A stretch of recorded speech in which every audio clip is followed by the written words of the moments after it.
Tom had just returned from a 2-week business trip and was sleeping for a long time on Friday morning until he heard voices downstairs. He heard his wife Tammy's voice and thought she was talking on her cell phone, but then he heard a man's voice. After going to the bathroom, he put on gray sweatpants and headed downstairs. "Oh God, this is wonderful," Tammy said. "You're really coming back to town?" Tom slowly walked around the corner and saw a tall, blond man sitting across from her at the kitchen table. "Hey, what's going on?" "Volume. Remember how I told you that my childhood best friend might move back to the city? He is here. This is Sam." "Sam," he repeated. All these years he thought Sam was short for Samantha and decided that Tammy's best friend was a woman. "Oh, wow. This is great, honey." He felt goosebumps run through his body. He immediately noticed that the well-built man was not wearing a wedding ring. "Tom, Tammy has told me so much about you. So much that it seems to me that I have known you for a very long time." He stood up and extended his hand for a handshake. Tom was not prepared for the death grip and closed his eyes in pain as the strong fingers squeezed tighter and tighter. Oops, sorry," Sam chuckled before letting go of his hand. Tom shook his hand, wondering if anything was broken. "So when are you actually moving back?" "The van delivered my things yesterday, so I have a lot of work to do." "Honey, I know we talked about dismantling the boat today, but Sam needs help, and I told him I'd come by this afternoon. You can come too if you are not busy." "Did you talk?" "We agreed to take the boat out of the dry dock and start it up to get it ready for tomorrow's trip on the lake with Gina and Greg." Sam interrupted. "It's okay. I have a week to get the house in a livable condition." Tom saw that his wife was upset. "Hey, you know what? First I need to start the engine and have a mechanic check everything. Go and help Sam." She smiled and moved forward to hug him. When she stood up, he saw that she was wearing a very thin robe, and he could tell that there was no bra. "Thank you, honey." He was ready to kiss her lips, but she turned and kissed him on the cheek. "Oh, and Sam doesn't have electricity or running water, so I told him he could stay in the spare bedroom until Monday or Tuesday. This is normal, right? Tom has heard enough." "It was nice to meet you, Sam." He turned and went back upstairs. As he stood naked, adjusting the temperature of the shower water, he heard the door open. "It was rude," she said, "to just leave like that." He tried to control his anger.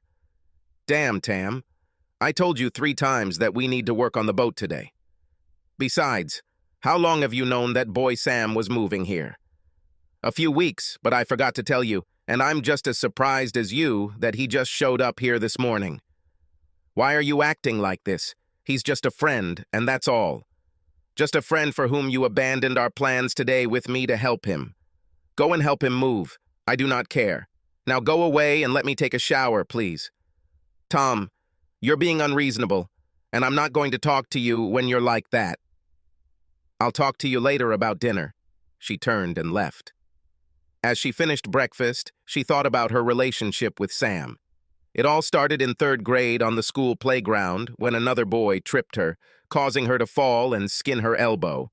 She was about to stand up and swing at him when she saw him fly face first into the swing. "Thank you," she said to the unfamiliar boy, and stood up, rubbing her elbow. "Are you new here?" "Yes, I'm Samuel." He grinned. "Your hand is bleeding, and you need to go to the nurse." "I will go with you." After that, they did everything together. At 9 years old, they loved playing video games and watching movies on TV. Everyone teased them that they were in love, but they both said that they were only friends. A month later, they played on the same soccer team and loved to rollerblade on Saturday mornings. Sam practically moved into Tammy's house since his parents worked different shifts at the hospital. He began taking her family on vacation to the beaches of Delaware, and her parents treated him like a son. This continued throughout high school, but the sleepovers stopped when she hit puberty and began to grow breasts. Things got awkward, but they continued to hang out with other friends. They dated other people, but they never became romantically involved. A month before the prom, he asked her to go with him. "With you?" She grinned. But when she saw his face, she realized that she had ruined everything. I mean, you're like a brother to me. And again, she saw how sad his face became. I mean, forget I asked, he snapped. He started to get up from the sofa and leave, but she grabbed his hand. Let me go. Stop and listen to me. I love you, Sam, but you're my best friend forever, and I don't want to lose that. He took a deep breath and sat back down. I know and feel the same, but I don't have a partner, and this will just be fun, no romance.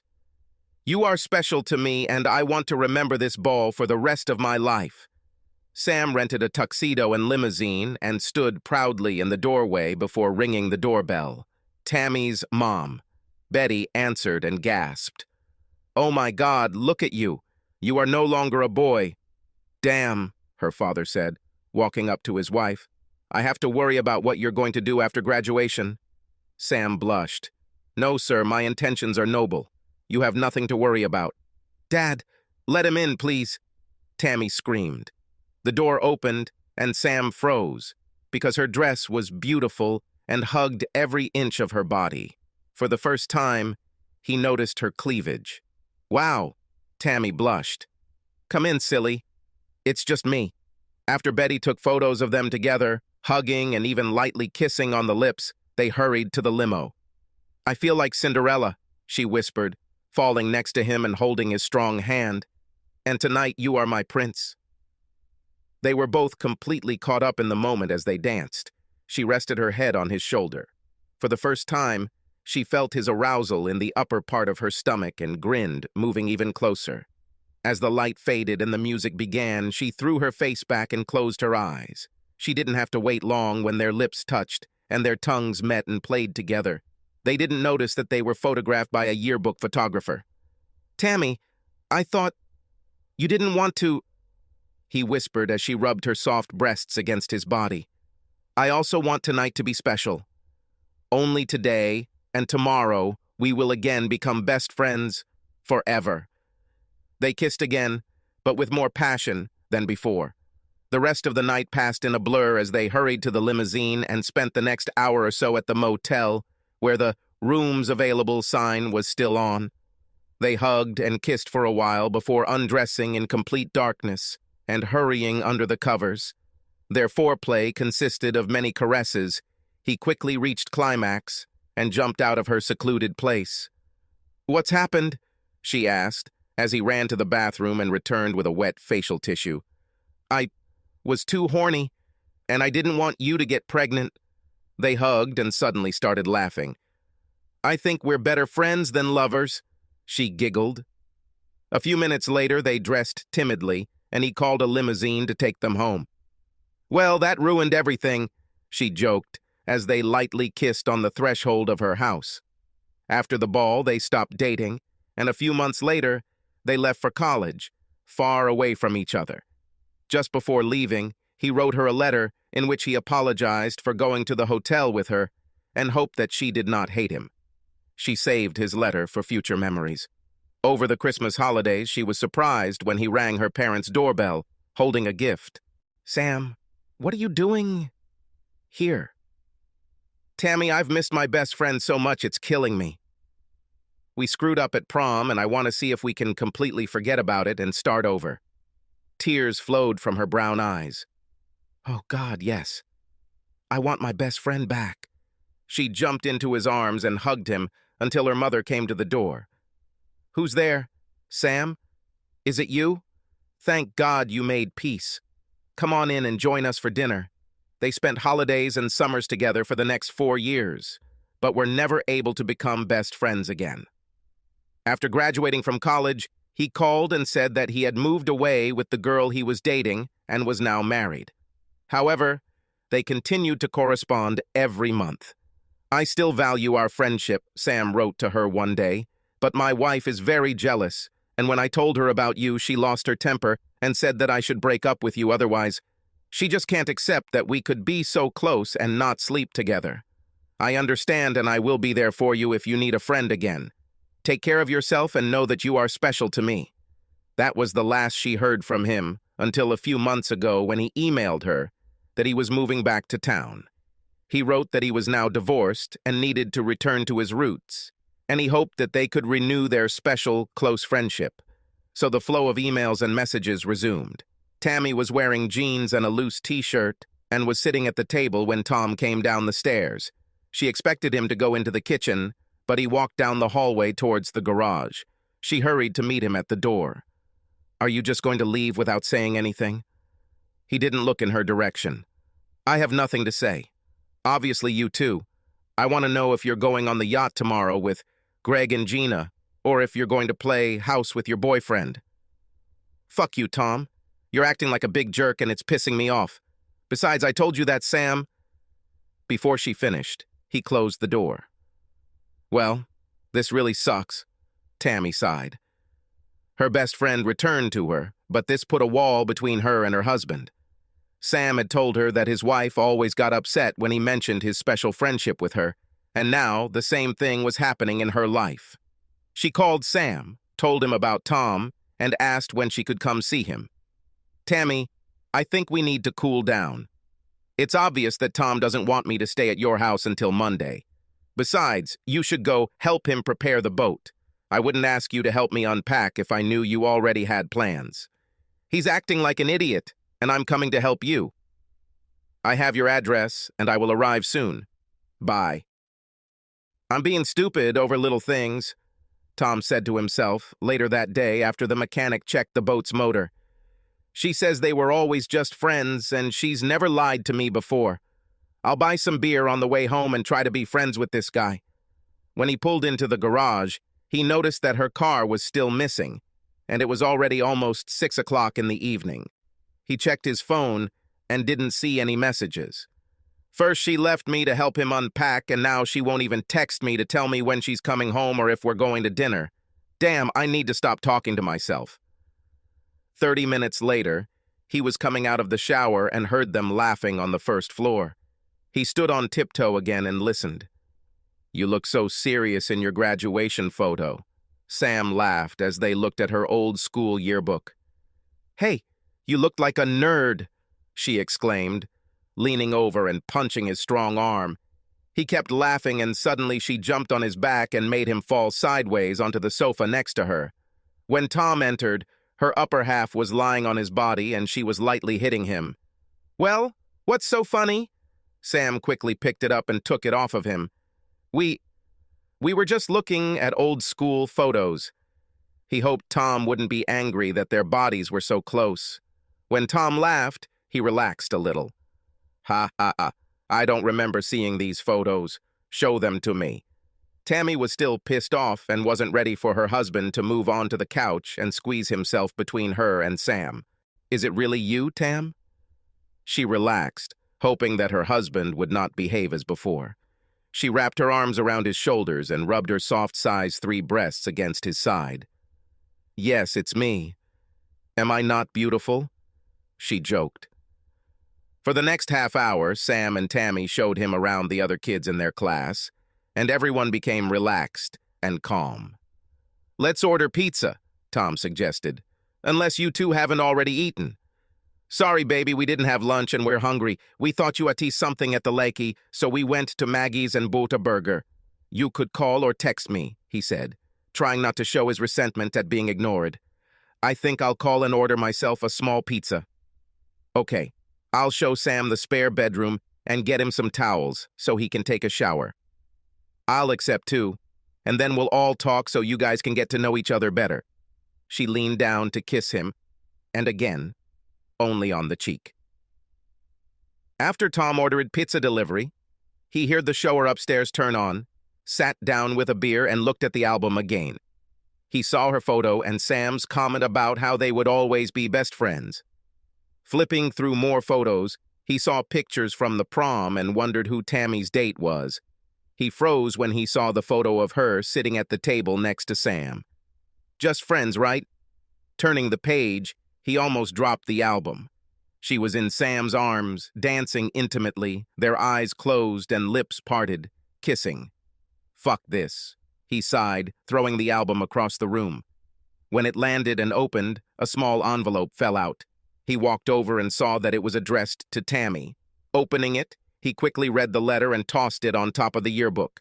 After a few seconds, he grabbed the car keys and left the house. Tammy felt good and smiled as she put on cotton pajamas, a robe, and slippers. She knew that Tom would be happy that tomorrow she would go on a boat with their friends. She heard the doorbell ring, signaling that the pizza had been delivered, and she heard it again and again. He's probably in the bathroom downstairs, she thought, and hurried downstairs to open the door. "Everything is paid, ma'am," said the young guy, handing her a flat box. She brought it into the kitchen and shouted, "Your pizza is here, Tom." She heard nothing and began to look for him. He wasn't in the bathroom, and when she looked into the room, she saw an open album on the floor and an opened letter that Sam had written to her many years ago. No, no, please no. It was the same letter in which Sam mentioned that, after the prom, he went to a motel with her. She collapsed to the floor and saw Sam's bare feet next to her. "What's happened?" Sam asked, kneeling down next to her. "Tom found and read the letter you sent me. He knows we had sex at the motel after graduation." "Damn, Tam. I thought you tore that letter. How are we going to fix this?" Tammy took the phone from her purse on the hallway table and called Tom. Beeps and beeps until finally it said, "Hi, this is Tom. Leave a message." Beep. "Tom, please come back and let me explain everything. The prom and the motel were a big mistake and terrible for both of us. Trust me when I tell you that we are just good friends. Darling, I love only you and want only you to be in my bed. Please come home."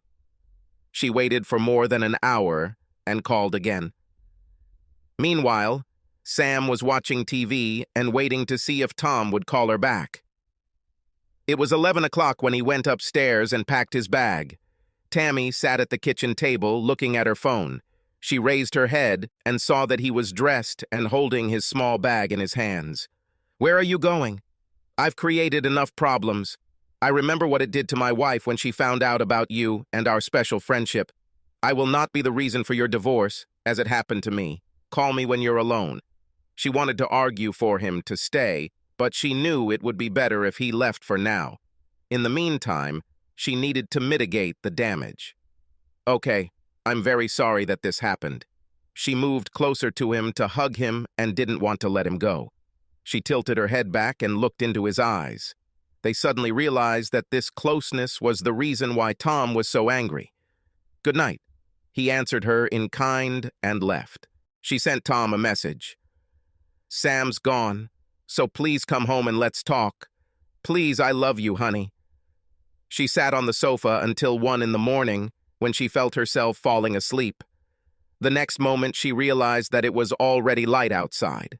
After visiting the toilet in the hall, she looked into the garage and saw Tom's car. "He's home," she whispered to herself. Tom entered the house after 2 o'clock in the morning and saw his wife sleeping on the sofa. He considered waking her up, but was still upset that she lied about Sam and her being just friends. No matter what kind of relationship they had now, there was no way he could trust both of them. Now, he had only one choice. He, too, was awakened by the bright light of the morning sun. As he rolled over, he felt her soft, naked breasts pressing against his bare back. "Good morning," Tammy whispered, nibbling his ear. "I'm so glad you came home." Her hand moved to his thigh and slid under his pajamas. Within seconds, he was horny. She began to give him caresses, but he pulled away from her. "Tom, what happened?" "Sorry, but now I won't accept sex from you out of guilt. What did you two do after I left last night? How can you blame me for this? I have never cheated on you, and I never will. I didn't tell you about that night with Sam because it didn't mean anything, and besides, it was long before I met you. We're just friends, and when you get to know him better, you'll understand that. It's time to make a decision for you, Tammy. You have to choose, him or me." "Oh my God, you're serious, right? What if I don't choose?" "Not making a choice is the same as choosing it. I'm going out on the yak today with Greg and Gina, and we'll be back around 8 p.m. So you have this time to make a decision. Tom, you're acting like an idiot. I know that you are on good terms with Marianne at work." What if I told you that you have to choose between her and me? It's not the same thing. I've never kissed her and I didn't have sex with her, and I don't wrestle with her on the couch. You have time until I return. Tom, wait! But he was no longer there, and she collapsed on the bed, crying.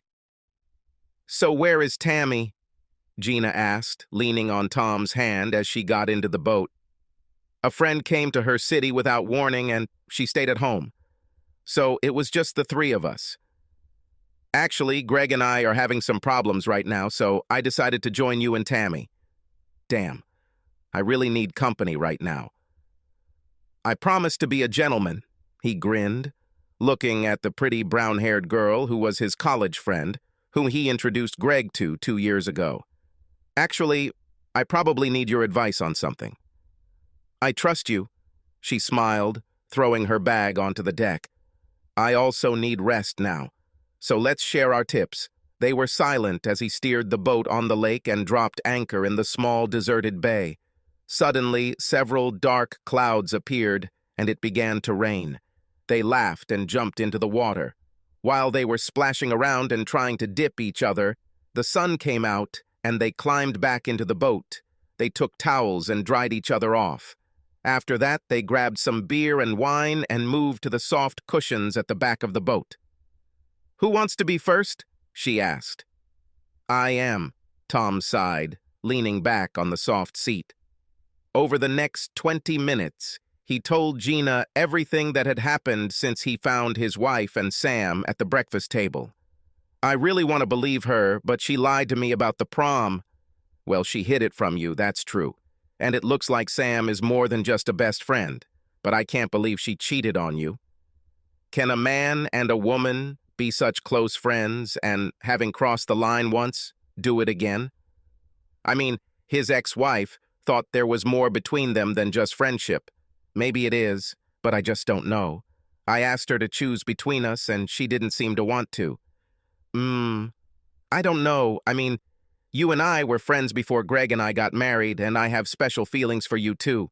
When we recently had a fight about money and my job, you were the first person I wanted to talk to. Maybe this is the case? She can't understand how I can think there's something else going on, so maybe we can do the same thing.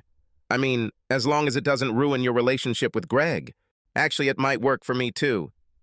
He takes me for granted, and I haven't seen flowers or dates in months.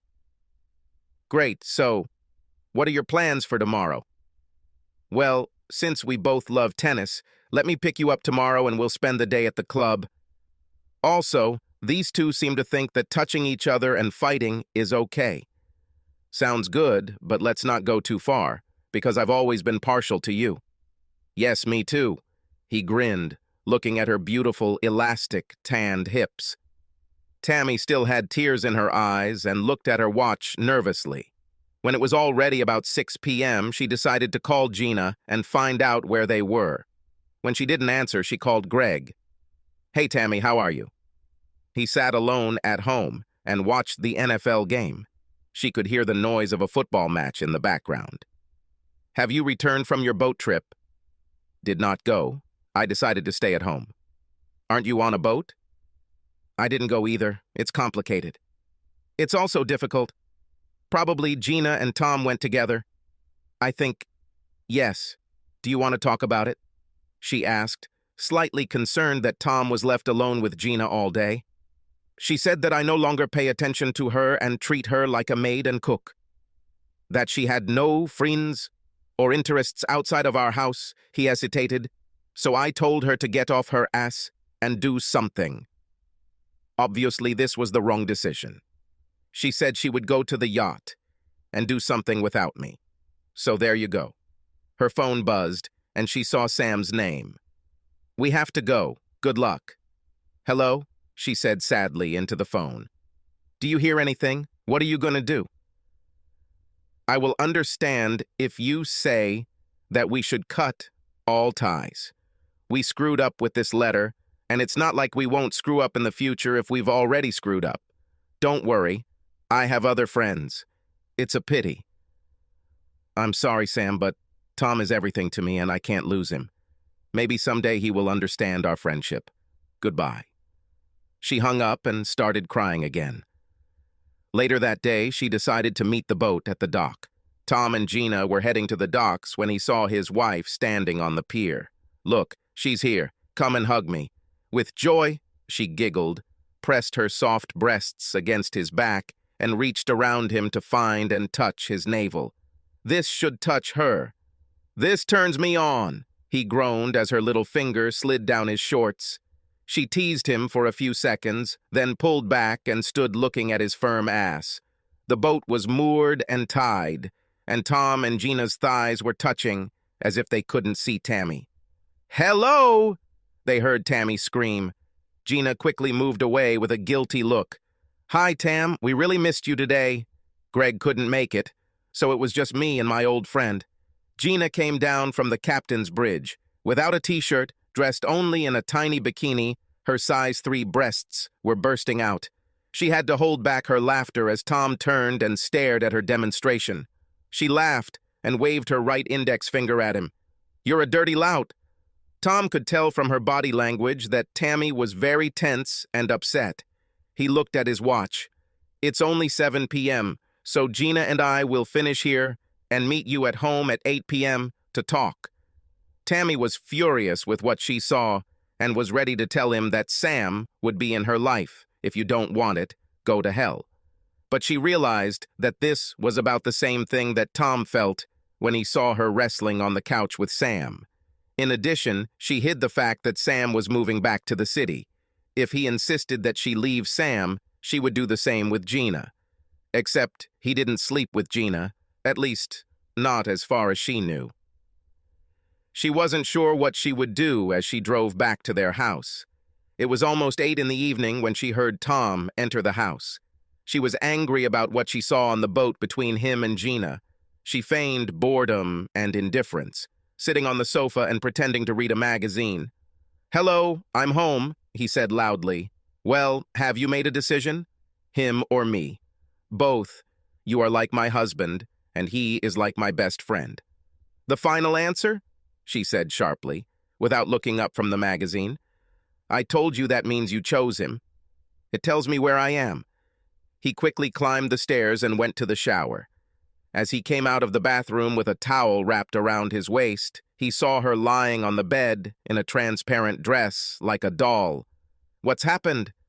"This," she smiled, running both hands over her flat tummy and tender thighs. "This is yours and only yours." He threw down the towel and walked over to the bed. "I used to believe in it, but now I'm not sure. Today you spent the whole day at his house, and it is obvious that he cares about you. Maybe not today, but he will pester you again. I can't be sure you'll refuse. How about Gina, and you were also alone on the yacht today? I saw her hug you and press her big, soft breasts into your back. I wondered where her arms were, wrapped around your lower body. You two were friends long before we met, so how do I know you didn't do anything? First of all, I never knew Sam was a guy. I knew you were communicating via email, and it never bothered me. Then I heard when he showed up at my house that he had moved here. Then you rushed to help him move and abandon our plan to go boating. Only later do I find out that you two were together at school, kissing and having sex. Gina and I were just friends. We never kissed except on New Year's Eve, and there was no tongue-in-cheek like in your album. You can trust me, trust Sam and I.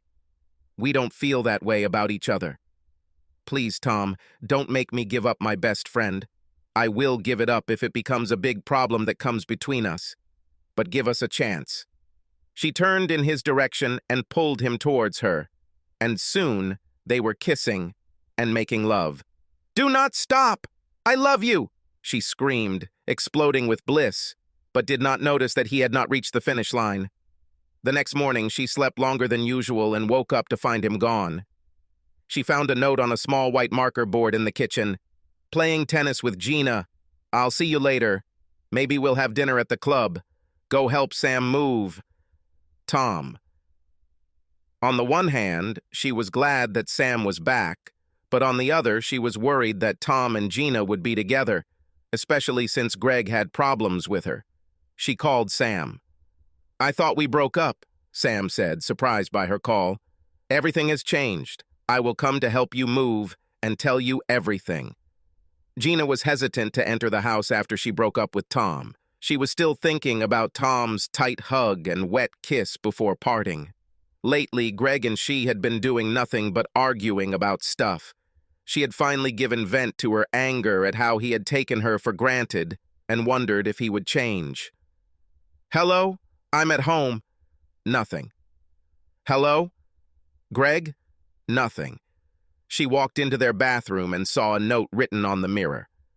The thing is fucking between us right now, and it's mostly me to blame. I hate my job and I need to leave for a couple of weeks. I will not be in contact. Greg. What a bastard, she whispered, and took the phone to call him. When it went to voicemail, she hung up. Typical cowardly behavior on your part, Greg. You don't solve any problems. You just put your tail between your legs and run away. I hope you find yourself because I wash my hands of it. She hoped that her trip on the yacht without him would unsettle him, and he would begin to appreciate her again. Luckily, she still had Tom. She wondered what happened when he ran into Tammy again. She smiled when she received a text from him. See you tomorrow at the club at 10 a.m. Court 4 is reserved. The next week, everyone calmed down. Tammy continued to help Sam with the move, and Tom and Gina got together for lunch and played tennis. No one seemed jealous or did anything that crossed the line between friendships.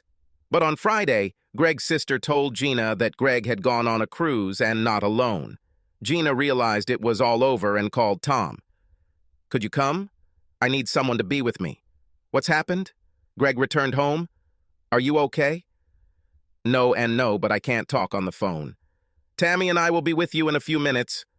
Tom, I only want you to come. I think Greg and I are done and I need your company. Okay, I understand. He hoped Tammy would understand too. Tammy was putting on her pajamas when Tom entered the bedroom. She saw a worried look on his face. What's happened? Gina just called and said something bad happened and she wants me to come. I'll call later and let you know what's going on. It's already 9 o'clock. Can't it wait until tomorrow morning? If it's that bad, I'll go with you. She only wants me, honey, her best friend. He hurried to the bathroom and brushed his teeth. Maybe you should shave and put on some cologne, she teased, watching him spit out toothpaste. And I think there are condoms in the nightstand.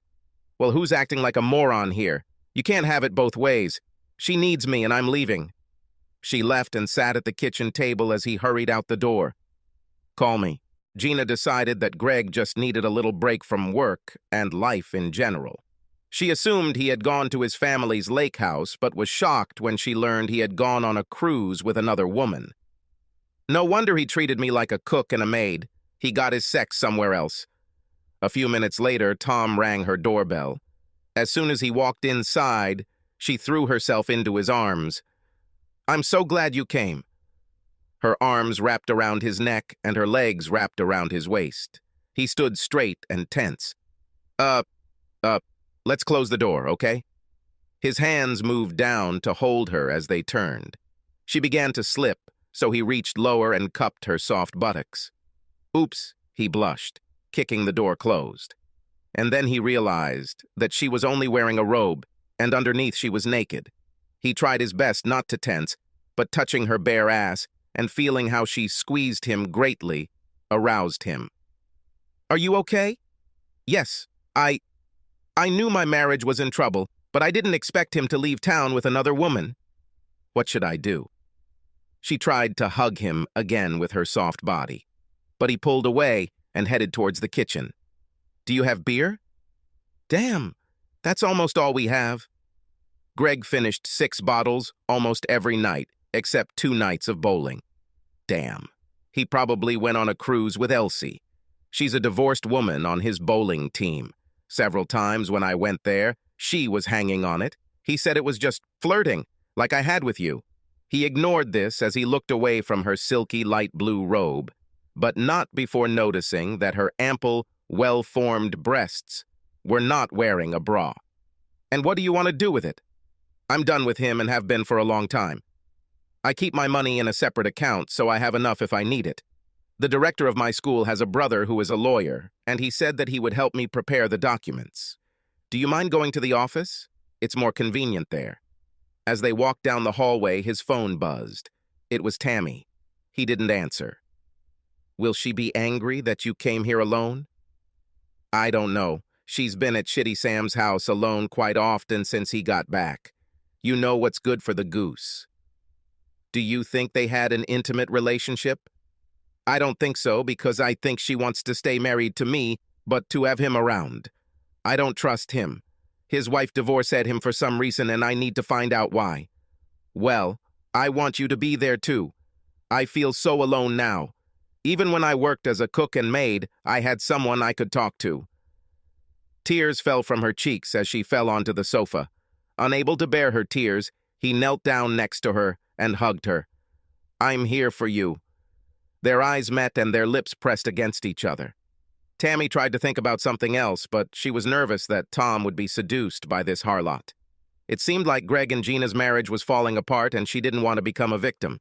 She fell asleep at midnight, and after a while she heard the door open. Volume! Is it you? She exclaimed, jumping up and looking around the doorway. Who else could it be, unless you gave Sam the key to the house? He immediately regretted what he said. I'm sorry. She looked at the clock and saw that it was already 2 o'clock in the morning. It took you 5 hours to talk to her to calm her down. Maybe I should ask what the hell is going on. It's late and we're both stressed. I think we need to postpone this conversation until tomorrow morning. He sighed and struggled up to their bedroom. When he came out of the bathroom, he saw her in bed, looking at him. I love you, Tom. I love you too. No matter how tired they were, they found it difficult to sleep. Tom woke up the next morning and was walking downstairs when he heard her talking to someone on the phone and stopped to listen. I can't. I told you we should take a break. I have no idea when or if we will be able to see each other again.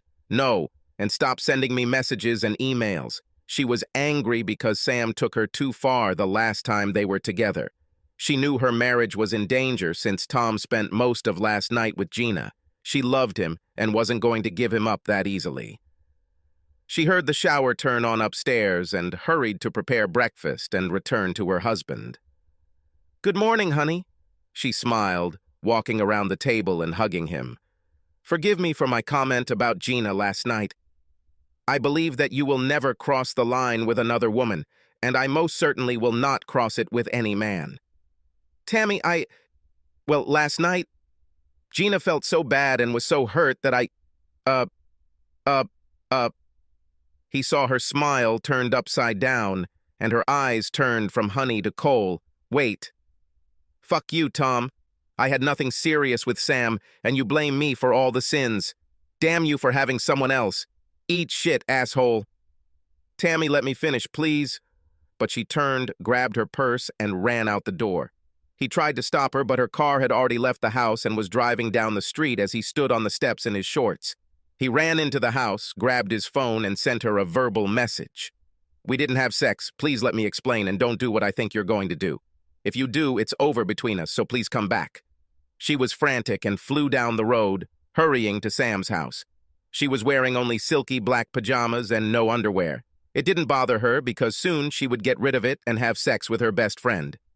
At the railway crossing, a train was driving across the road, which slowed down its movement for a long time. This gave her time to calm down and collect her thoughts. She took a deep breath and recognized the name of the street next to the tracks. Gina was still thinking about what happened last night with Tom, how he had come to soothe the pain her husband had caused. He had always been her knight in shining armor and had helped her out many times since they met in freshman year English class. After talking to him about how good it was to know everything now that they didn't have kids, she relaxed and moved closer to him so he could snuggle against her on the couch. Neither of them planned what happened next. She was distracted from her memories by the doorbell. She opened the door, expecting to see Tom, and saw Tammy's angry face. She was about to say, "Good morning," when the woman's right palm hit her in the face. "You bitch! You should have followed my man, right?" Gina, being stronger and heavier, lowered her head and slammed her body into Tammy's. Both women flew through the door onto the wet lawn, which was being watered. Gina landed on top of Tammy and quickly pinned her hands to her head. "Stop it! What do you think happened last night?" Tammy growled and tried to get up and push her away, but Gina was too heavy. "Okay, I give up.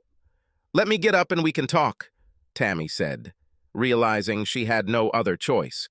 Both women were soaked to the skin and staggered on their hands and knees. They both looked like drowned rats. The hair on their heads was matted and twisted. "Are you okay?" asked a female voice. Tammy looked back and saw her elderly neighbor Elsie standing at the door next door. Tom was worried that his wife would go and ruin her marriage to Sam to get even for what she thought he did to Gina.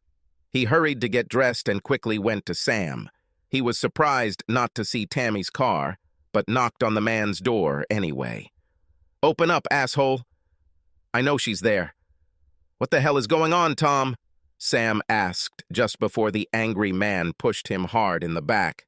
"Hey!" Sam shouted, staggering and ready to defend himself. "She's not here." "Where is she? Are you going to meet her somewhere?" Tom asked, trying to calm down. "I have no idea. She is your wife." "Well, we need to talk. Don't give me any bullshit about how you only want to be Tammy's best friend. I see in your eyes that you love her and want to see her in your bed." Sam walked past him and closed the door. "Let's talk." He led Tom into the living room and sat down opposite him on the sofa. "You are right. I love and always have loved Tammy, but she doesn't feel the same way about me. Believe me, I tried to make her love me, but she always laughed and stopped any romance between us.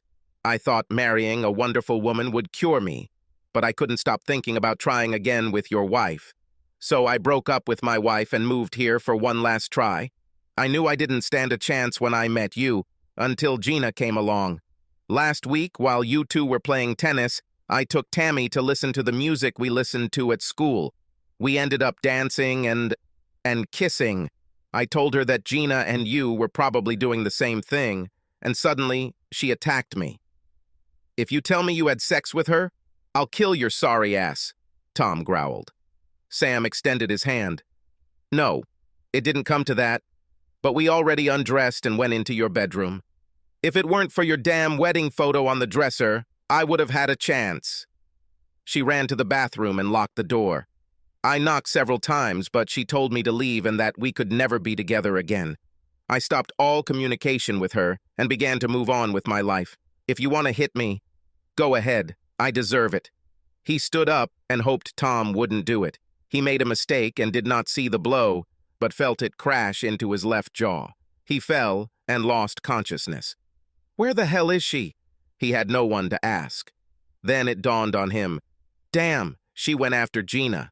Gina and Tammy were completely wet from watering the lawn and were dripping onto the hallway floor. They looked at each other's tousled hair and wet, tight pajamas and suddenly realized how stupid they looked in front of Gina's neighbor. Tom told me what happened, that you two were having sex last night when he came here, Tammy said to her number one enemy. She decided to lie to get Gina to admit it. I would like to, Gina sighed, but this damn man is too damn in love with you, damn it. I was ready when he grabbed my head, looked me in the eyes and said, this won't happen. My wife may cheat on me, but I will not do the same while we are still married. I tried again, but Tammy quickly stopped her, doing what her brother taught her years ago. She slammed her fist from her right hip up under Gina's chin. The shorter Italian's eyes rolled back into her head, and she pressed her back against the closet door and sank into her butt. It suddenly became very dark for Gina. Tom drove past Gina's house but didn't see Tammy's car. He had no idea where she had gone, but decided to go to the nearest clinic to have the fingers of his right hand examined. He knew at least one of them was broken after he hit Sam. There were a lot of people there, so the receptionist took his insurance card, and he was about to sit down when he heard his wife's voice. I told you that I don't have a Blue Cross card because I don't have my purse with me.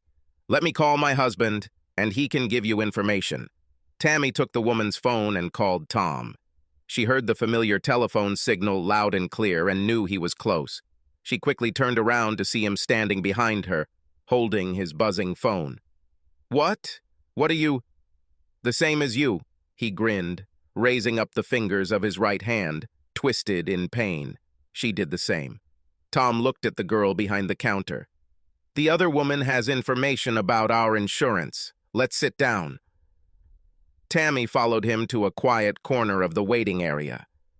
He couldn't help but grin, and she did the same before they leaned towards each other and kissed.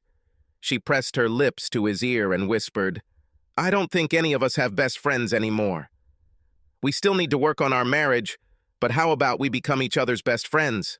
Tom whispered back before saying, "I love you. I love you too." Epilogue. Sam packed up, moved back to his previous city, and tried to move back in with his ex-wife, but she slammed the door in his face. It looks like he built an actual shrine to Tammy in the attic of their house, which she found. After several attempts to contact Tammy again, he finally gave up and found a waitress at a nearby truck stop whom he married. Her name was Tammy. Greg contracted CLAP while on a cruise and passed it on to several women after returning to town. He married again to a woman who was an excellent maid and cook. Gina decided to become a female professional boxer and fought 2 fights. Both times she was knocked out by a subtle uppercut. Tammy and Tom settled down and had 5 children, none of them named Samantha, Samuel, or Gina. Subscribe to our channel so that your second chaff doesn't cheat on you, and go ahead and listen to the next story, because this story is nothing compared to the next one. If you're under 18, don't even think about listening to the next one.